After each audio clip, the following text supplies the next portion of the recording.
Glória a Deus, glória a Deus. Vamos ao momento da palavra, queridos. Eu vou usar um texto que todos nós conhecemos, é um texto bem famoso. Ele está em Josué, o capítulo 24 e o versículo 15. Nós vamos projetar aqui. Na verdade, a gente sempre usa... Você projeta para nós, Evelyn? A gente pega um pedaço do texto e pinça ali uma parte desse texto e faz dele um decreto na nossa casa, né? Olha lá o finalzinho do texto, né? A parte final do texto. Essa é uma fala famosa de Josué, que diz assim, ó: mas eu e a minha família, outras versões falam, eu e a minha casa, faremos o quê? Serviremos ao Senhor. Amém? Vamos ler do jeito que está na tela lá? Vamos juntos? Vamos lá. 1, 2, 3, vai. Mas eu e a minha família serviremos ao Senhor. Amém? Então, a gente pinça, né? A gente isola essa frase de Josué e faz dela um decreto na nossa casa, reivindicando os nossos parentes, os nossos familiares servindo ao Senhor. E eu preciso te dizer que não tem problema nenhum nisso. Né? Eu te recomendo fazer isso mesmo, né? Fazer esses decretos, reivindicando os nossos familiares, servindo ao Senhor. Mas essa noite eu queria analisar com os irmãos o contexto, o ambiente no qual Josué proferiu essas palavras. Para a gente entender o ambiente no qual ele proferiu essas palavras e tirar proveito disso para a nossa vida, para a nossa família. Amém? Amém? Vamos junto?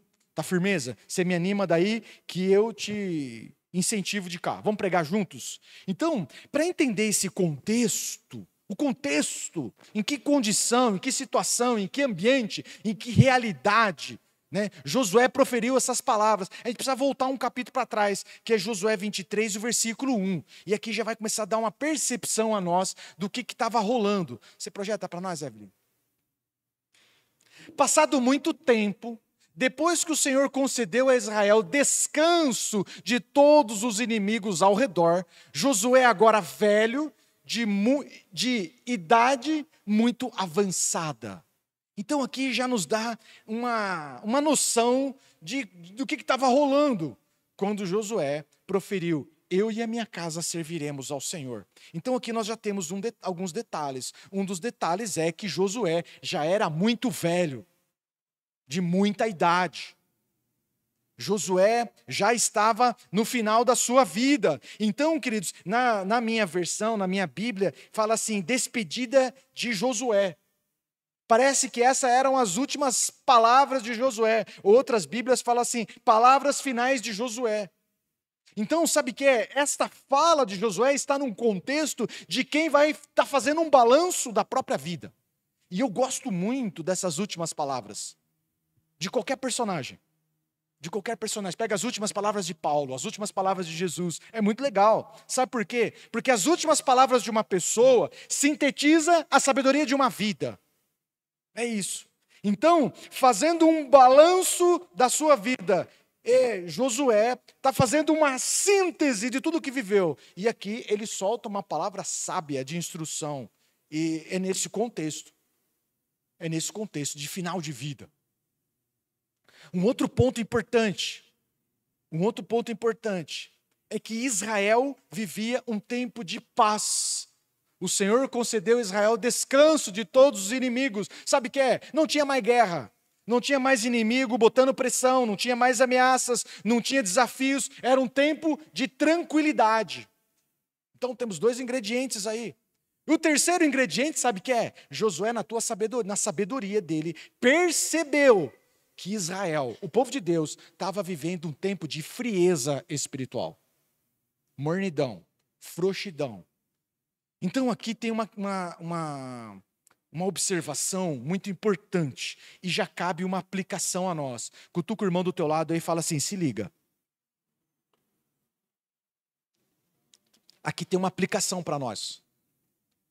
Como é comum, queridos, como é comum. Presta atenção nisso. Sabe o que é? Em tempos difíceis, em tempos de luta, em tempo de dor, em tempo de tempestade, sabe o que é? O cara jejua, o cara ora, o cara vem na igreja, ele medita na palavra, ele levanta de manhã e ele se dedica e ele busca mais de Deus, ele adora o Senhor, ele se prostra, ele se derrama na presença de Deus. Mas sabe o que é? Deus vai chegando um tempo de refrigério. Às vezes a estação de luta vai passando. E vai vindo um tempo bom, um tempo de conquista, um tempo de calma, um tempo de tranquilidade, um tempo de descanso. Sabe o que acontece? A gente começa gradativamente a relaxar. Gradativamente a gente vai se esfriando. Sabe o que é? Acabou os apertos financeiros, acabou a ameaça da doença, acabou a ameaça do desemprego, sei lá. A gente vai gradativamente se esquecendo de Deus.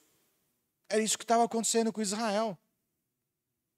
Então, sabe o que é? Aquela fé do tempo de busca, do tempo de clamor, dos tempos difíceis, não se transforma numa fé que conduz à gratidão, que conduz à fidelidade, que conduz à adoração intensa ao Senhor.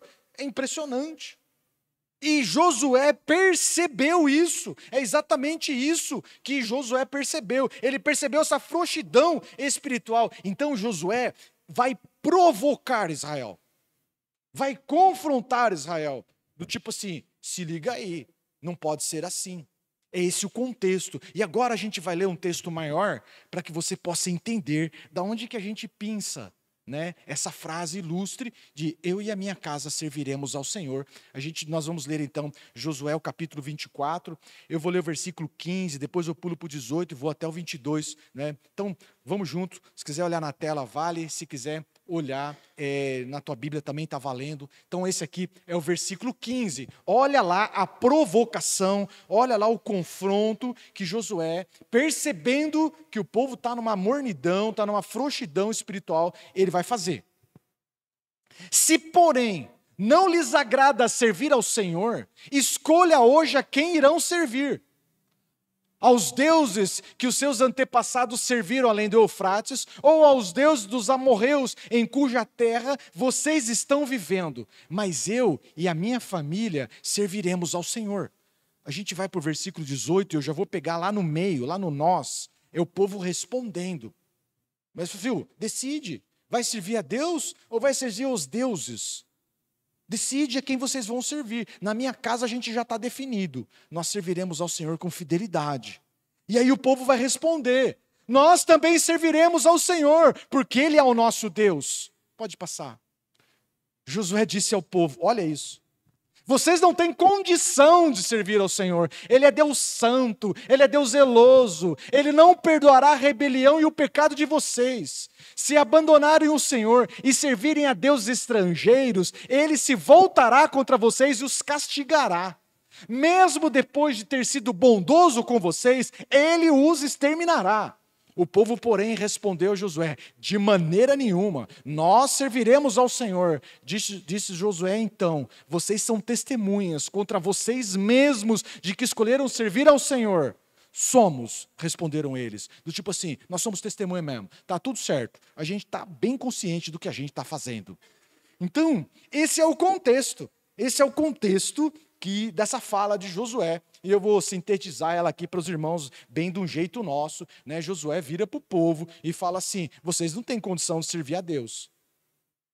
Vocês, em português nosso, viu? Vocês não têm condição. E o povo dá aquela, o que é isso? Não, vocês são um bando de pipoqueiro. É isso que Josué está falando. Vocês são um bando de pipoqueiro, vocês são volúveis. Um dia vocês estão lá em cima, outro dia vocês estão embaixo. Um dia vocês estão empolgados, outro dia vocês estão frios. Um dia vocês creem, outro dia vocês não creem. Vocês não têm firmeza de propósito, vocês não têm firmeza de caráter. É isso que Josué está falando. Mas ele fala o seguinte, mas na minha casa as coisas serão diferentes.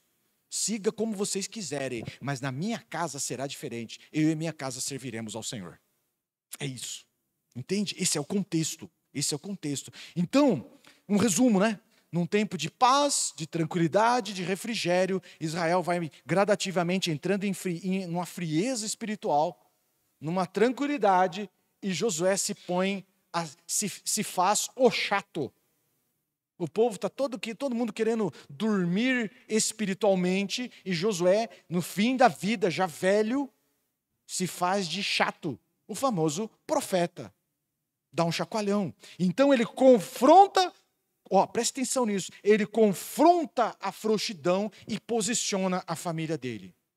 Ele confronta a frouxidão e posiciona a família dele, firmado na palavra, firmado nos valores, nos princípios de Deus. Então, isso aqui tem uma aplicação muito forte para nós. Voltar. Confronta a frouxidão do tempo em que vive e se posiciona firme nos valores, nos princípios do Senhor. Isso tem uma aplicação muito importante para os nossos dias. Sabe por quê, queridos? Porque em breve, e bem logo aí, né, o Brasil se tornará uma nação de maioria cristã evangélica. Está bem aí. Sabe, eu olho isso com um misto de sentimentos.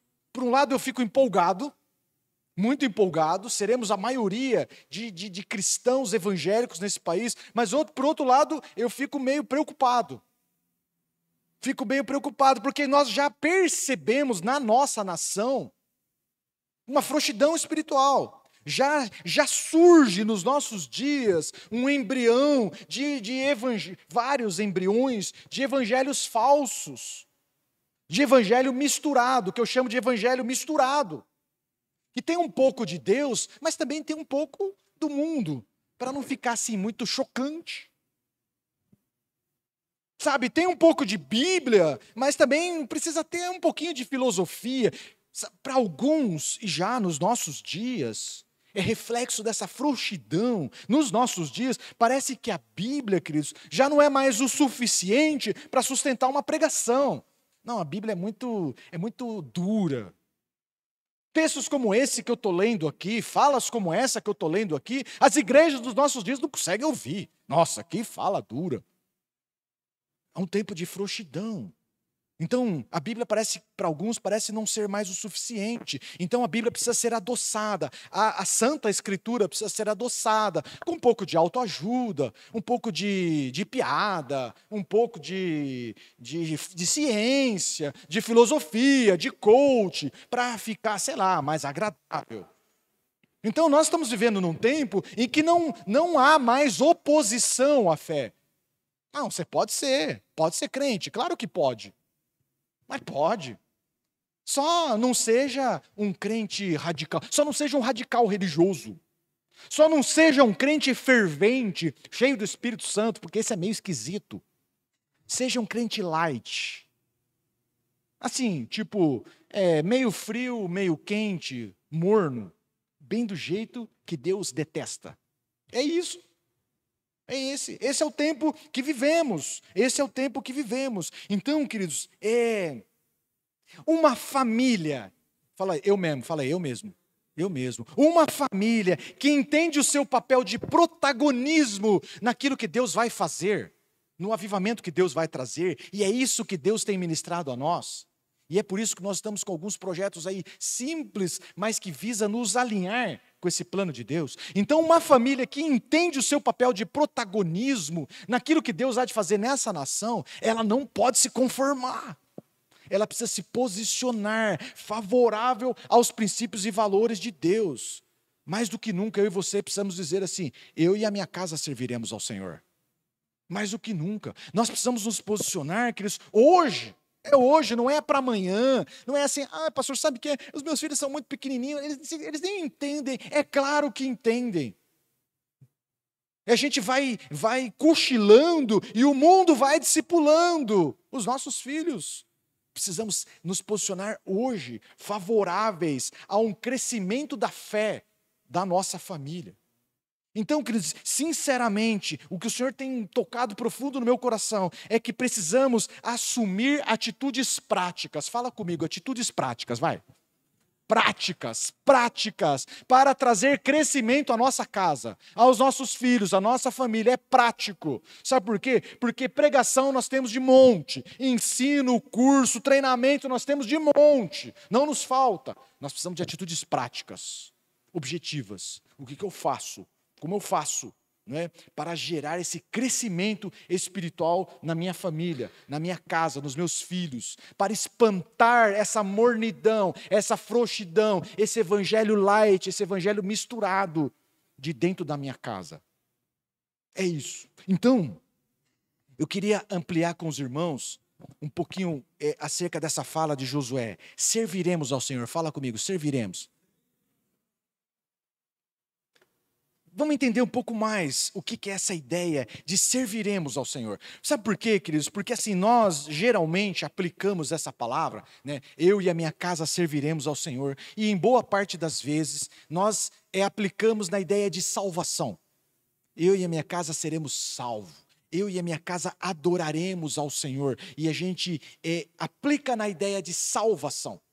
E é bom. Mas sabe o que é? O servir ao Senhor vai além da salvação. É importante, salvação é um dos aspectos. Mas quando Josué fala, eu e a minha casa serviremos ao Senhor, vai além da salvação. A ideia aqui é que a presença do Senhor, que os valores do Senhor, que a bênção do Senhor vai gerar, através de nós, uma geração abençoada. A ideia é que, através de nós, posicionados favoráveis aos princípios e valores de Deus, nós vamos deixar um legado de bênção geracional. Eu vou tentar melhorar isso aí. Sabe o que é? A bênção não será apenas aos nossos contemporâneos. O que é isso? Não é só eu, a minha mãe, a minha sogra, a minha esposa, os meus filhos e os meus netos serviremos ao Senhor. A ideia é maior.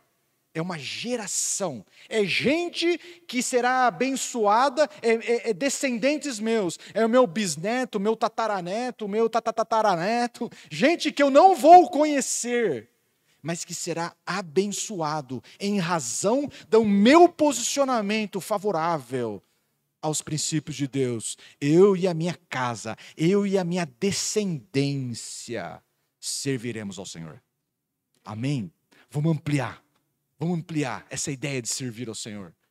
Não é apenas salvação. Salvação é ótimo. Glória a Deus pela salvação. Glórias a Cristo. Obrigado, Cristo, pela salvação. Mas Deus nos salva para levantar, para levantar através de nós uma descendência abençoada. Deixaremos um legado de bênção geracional. Amém? Essa é a primeira ideia do servirmos ao Senhor. A outra ideia do serviremos ao Senhor, de novo, né? Não se refere apenas à salvação, não se refere apenas a estarmos adorando ao Senhor em família, mas essa ideia fala de servir, fala de serviço ao Senhor. Aqui, queridos, a ideia é de servir ao Senhor, está falando de trabalho ministerial. Está falando de servir na casa de Deus. Eu e a minha casa, eu e os meus filhos, eu e os meus, serviremos ao Senhor. É uma família que está envolvida no serviço do Senhor. É uma família que está envolvida no projeto do Senhor. Então, é uma família salva, é uma família que adora ao Senhor, mas é uma família que está envolvida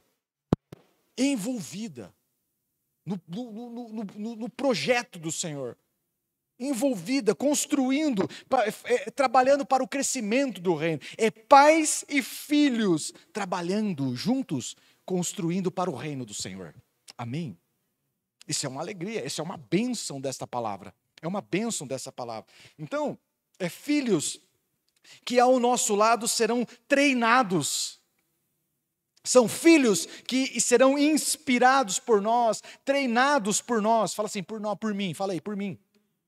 É você quem treina, é você quem inspira. A igreja ajuda, a igreja contribui, mas esse papel é do pai. Não dá para terceirizar para a igreja, como fazemos há muitas décadas.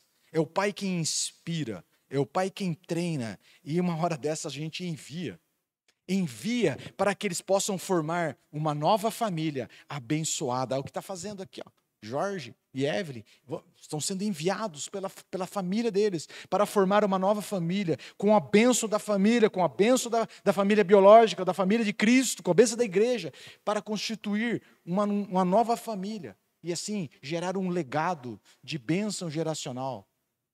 Uma hora a gente tem que enviar para que eles possam crescer. Então, nós chegamos num texto, queridos, que eu acho legal, que vai mostrar interessante, um registro interessante feito por Lucas.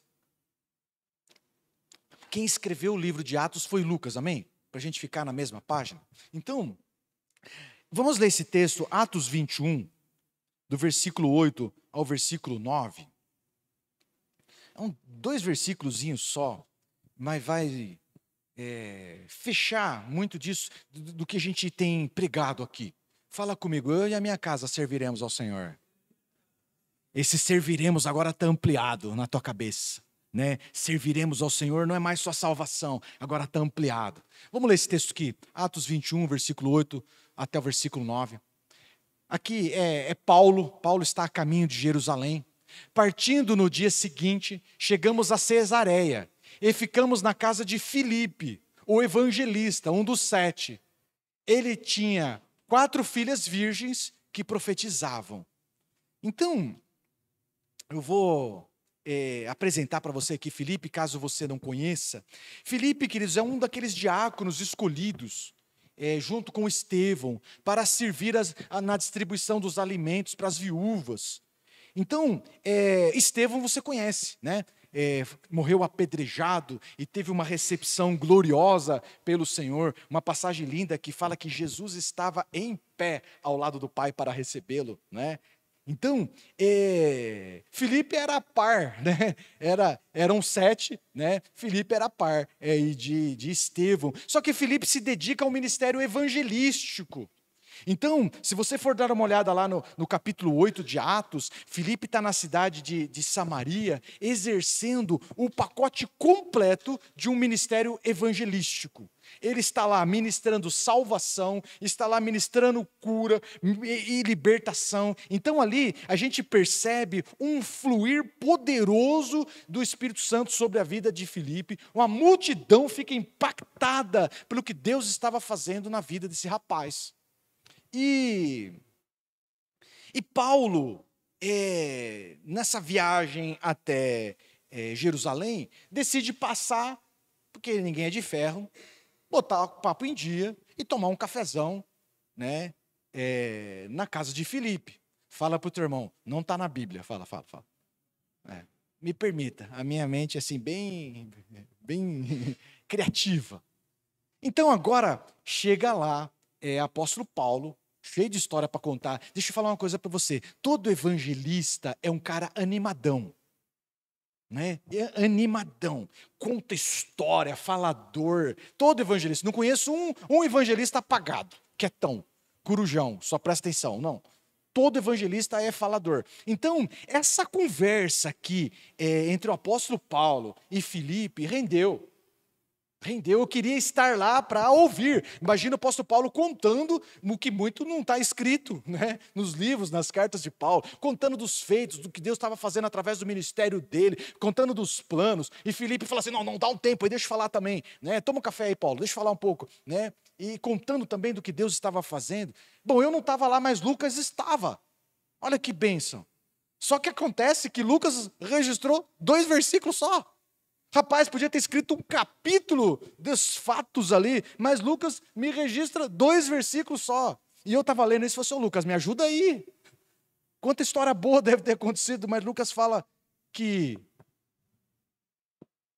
ele tinha 4 filhas virgens que profetizavam. É isso que Lucas registrou.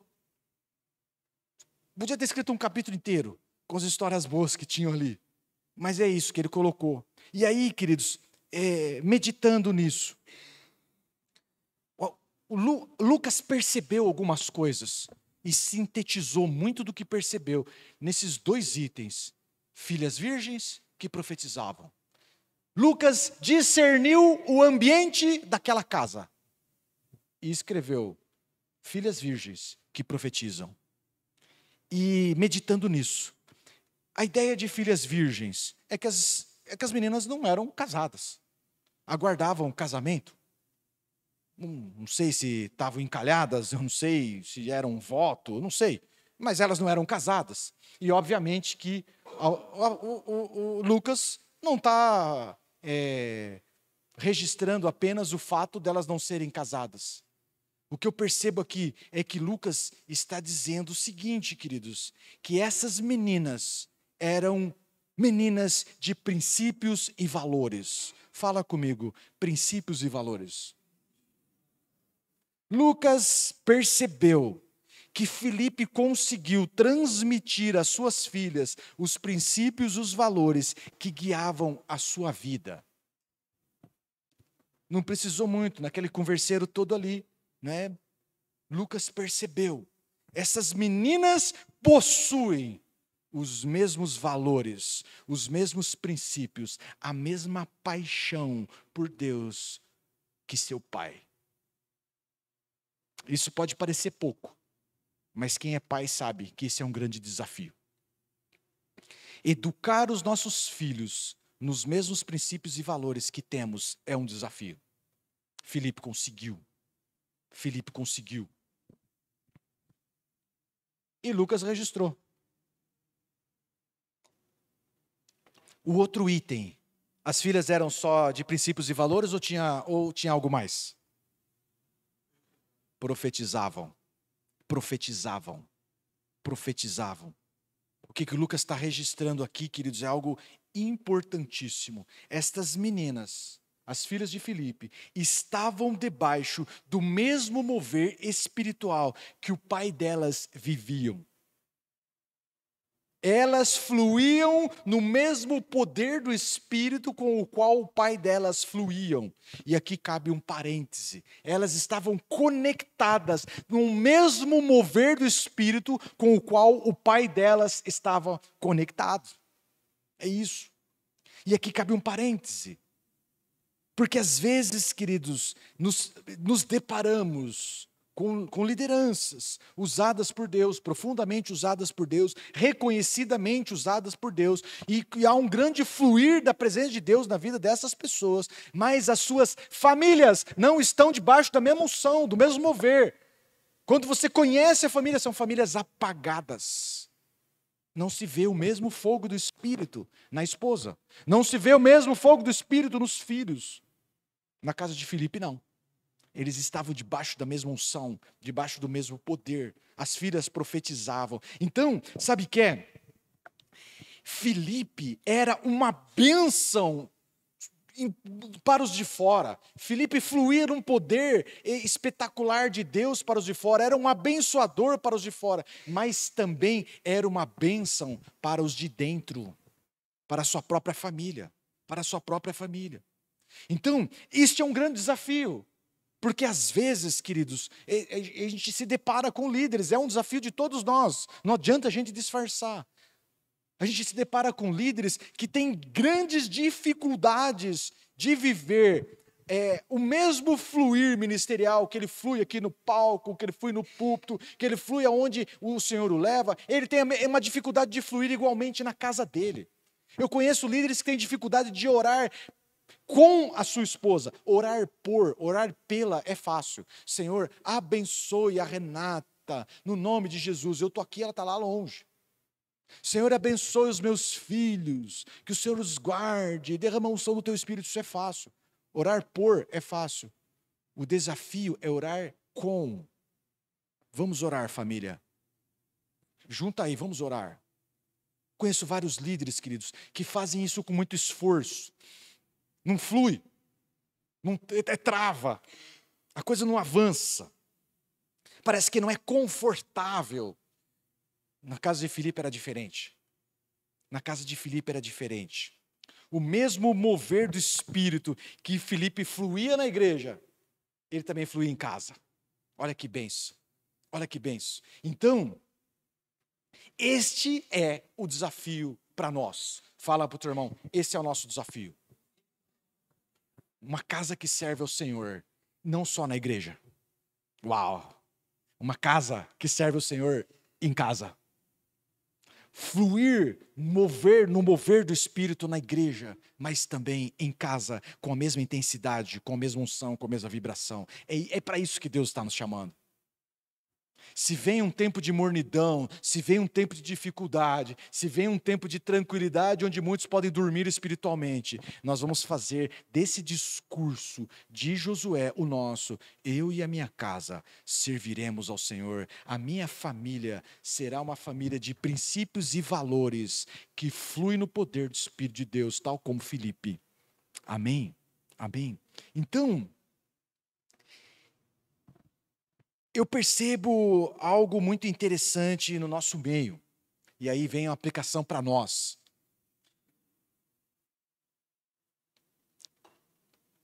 E o que eu percebo é bom, falei, glória a Deus.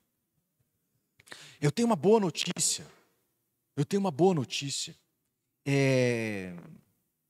eu já falei muito isso e parei de falar, e agora eu vou voltar a falar, né? Nós sabemos que filhos é um espelho aumentativo da realidade da nossa casa. Sabe aquele espelho que a gente usa para espremer cravo? Que fica grandão assim, né? Filho é isso. Eu disfarço bem. Eu tenho as minhas máscaras, as minhas maquiagens. E eu chego aqui, graça e paz, queridos, glória a Deus. Só que os meus filhos não têm filtro. E quem vê os meus filhos, vê uma realidade da minha casa estampada, aumentada. Talvez eu possa te engambelar, talvez eu possa projetar algo para você que te impressione, mas você olha para os meus filhos, essa é a realidade. E eu preciso te dar uma boa notícia, é uma ótima notícia, para todos que somos pais é uma excelente notícia. Os nossos filhos têm refletido algo que tem me impressionado, positivamente, obviamente, né? Tem me impressionado. Eu percebo nos adolescentes, que se diz por aí que é uma idade da rebeldia, que se diz por aí que é a idade em que eles saem da igreja, saem espiritualmente, não é? O que diz por aí é o seguinte, que na idade aí dos 14, 15, eles saem espiritualmente, continua só de corpo aqui. E quando dá uns 19, 20, eles vão embora com o corpo também, porque o espírito já foi, né? Então agora o corpo vai, fala para o pai, não vou mais na igreja, não quero mais saber de igreja, não quero saber mais de Deus. Mas, viu, o que eu tenho percebido nos nossos filhos, o que os nossos filhos têm mostrado, é algo que tem me impressionado, porque eu percebo nesses meninos um desejo genuíno de servir na casa de Deus, servir ministerialmente. Eu e a minha casa serviremos ao Senhor. Os seus filhos, os filhos de vocês, têm uma paixão, eu percebo neles uma paixão em servir. E eu vejo alguns deles dando umas cotoveladas aqui em cima, dando umas cotoveladas aí nos outros ministérios, assim, do tipo, me dá mais espaço, me dá mais espaço, porque eu quero exercer aquilo que entendo que Deus me chamou. Eu já percebo isso. O meu Samuel já deu umas cotoveladas aqui no Otoniel, do tipo, me dá mais espaço. Como é que eu vou tocar melhor carrom se você não me dá a oportunidade? Vamos revezar, né? E o Otoniel olhou com desconfiança, justíssima, e falou assim, quero ver mesmo, se você quer, se você tem disposição. Eu quero ver se você não é um pipoqueiro. Eu quero ver se você não é um cara que hoje está empolgado e amanhã não aparece. Pode começar a tocar aqui em Jaguariúna. O culto aqui é todo domingo de manhã. Fala aí, eita Deus. Para jovem, adolescente acordar de manhã, é só por Deus. Eu já contei isso para os irmãos, queridos, mas eu percebo isso na vida de vários outros. De vários outros. No domingo seguinte, quando eu acordo, o Samuelzão já está em pé, de dente escovado, rosto lavado. Assim, caiu da cama, maluco? O que está acontecendo? Não, eu vou tocar hoje. Tô já ensaiei, tá tudo certo. Beleza, glória a Deus, rapaz, está vivendo um avivamento. Vamos ver por quanto tempo. Não é? Aí daqui a pouco ele vem, ô mãe, eu vou com essa roupa. A roupa tinha sido passada. Não tira, né? Não é só na tua casa, viu, irmão? Na minha também é assim. Usa a mesma roupa. Tem um monte, mas só usa a mesma. Viu, mãe? Precisa passar essa camisa e passar essa calça. A Renata falou assim, nem pensar. Tem um monte no teu guarda-roupa. Vai lá e pega. Não, mas eu quero ir com essa. Eu falei assim, bonitão, se você quer ir com essa, você que pega e passa. Como é que passa uma camisa? A Bia foi lá e falou assim, ó, abre aqui na cama, faz assim, assim, assim. Não é que ele passou? Que vontade de estar na igreja, que vontade de estar bem arrumado na casa de Deus. Glória a Deus por isso, queridos. Glória a Deus por isso. Então, eu vejo um compromisso firme com as responsabilidades assumidas. Eu vejo uma busca genuína por Deus. E isso é uma boa notícia para nós, queridos, porque de alguma forma nós estamos conseguindo transmitir aos nossos filhos a nossa fé. De alguma forma, nós estamos conseguindo transmitir para os nossos filhos a paixão que temos por Deus. E eles estão se envolvendo com as coisas de Deus. Isso é muito bom, isso é ótimo. Mas sabe o que é? Nós precisamos acelerar isso. Tem pai aqui? Acelera. Você pode ser um catalisador daquilo que Deus está fazendo na vida dos nossos filhos. Não vamos atrapalhar, vamos acelerar. Vamos acelerar, vamos orar em família. Há um mover do Espírito, vamos contribuir com o que o Espírito está fazendo. Vamos orar com os nossos filhos, vamos ensinar os nossos filhos a ouvir a voz de Deus, vamos transformar a nossa casa numa escola profética. Sabe por quê? Porque há uma promessa na palavra de Deus, que nos últimos dias derramarei do meu Espírito sobre toda a carne, e os seus filhos e suas filhas o quê?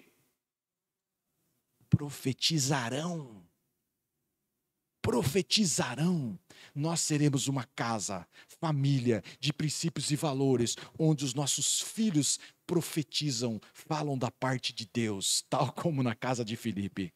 Amém, queridos? Amém? Isso te empolga ou não? Isso te empolga? Isso te empolga?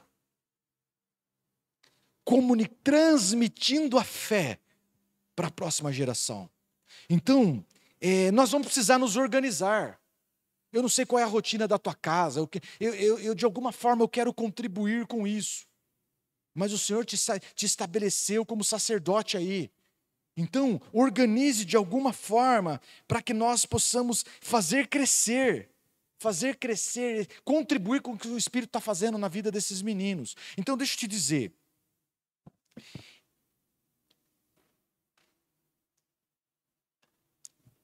Eu não oro por 1 hora a fio, sem parar. Eu preciso crescer nisso. Eu preciso me dedicar nisso. Então eu não oro por 1 hora inteira durante a semana. Mas por outro lado, eu não passo 1 hora sem orar.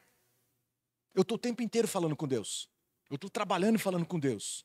Eu estou trabalhando assim, e aí eu falo, glória a Deus, aleluia, muito bom. Eu termino de almoçar antes do almoço, Senhor, que bacana. Então quem olha de longe, fala assim, eu acho que é doido. Eu acho que é doido. E quando chega perto, aí ele confirma, é doido mesmo. Porque ele fala assim, né? Tá conversando com um amigo imaginário? E sabe o que eu digo para ele? Imaginário? Claro que não, ele é real. Ele está aqui do meu lado, você não está vendo? Daí o cara, Ele tem até nome. Ele chama Jesus Cristo. O cara, entendi. É doido mesmo. Apaixonado por ele. Então, talvez, querido, você tenha uma vida devocional, pessoal, bem organizada, bem feita. Glória a Deus, já faz há muitos anos. Glória a Deus por isso, que bom. Mas sabe o que é? O desafio é outro, meu irmão. O desafio mudou. Nós precisamos fazer isso em família. Juntos, em torno do nome de Cristo. Juntos, em família. Sabe por quê? Porque eu já percebo o fruto do seu penoso trabalho, que é educar os filhos, que é discipular os filhos, que é transmitir aos filhos princípios e valores. Então, vamos acelerar isso. Vamos transformar as nossas casas, queridos, num ambiente profético. Filhos proféticos, filhos guiados por princípios e valores, mas filhos que anunciam, que desvendam o coração de Deus e que trazem essa mensagem ao mundo, trazem essa mensagem às pessoas, que nós sejamos famílias proféticas, pais e filhos, construindo para o Senhor. Pais e filhos fluindo na unção do Senhor. Pais e filhos servindo ao Senhor. Eu e a minha casa serviremos ao Senhor. Amém? Então eu quero convidá-lo, algo prático, a você, vamos ver aí no mês de maio, para que nós possamos nos reunir e um incentivar o outro a criar uma agenda onde nós vamos viabilizar, vamos criar um ambiente para que a presença de Deus se manifeste na vida dos nossos filhos, na nossa casa. Que nós sejamos uma casa profética. Há um tempo de alinhamento, sabe, queridos? Um tempo de alinhamento, onde o pai e onde o homem e a mulher, o casal, vai viver debaixo da mesma unção. Nós vamos tirar esse desequilíbrio, essas descompensações, onde um é mais espiritual que o outro, não. Nós vamos viver essa realidade, onde todos estarão debaixo da mesma unção, todos estarão debaixo do mesmo propósito, onde o ministério de um contribui com o outro. Assim, para a glória do Senhor. Amém? Amém? Vamos a um tempo de oração. Pode interromper lá a pregação. Vamos, você que está assistindo, e são várias as pessoas que assistem as nossas pregações online, viu? Eu quero te encorajar a fazer o mesmo. Junta a tua família aí e estabelece esses valores na tua casa. Que Deus te abençoe.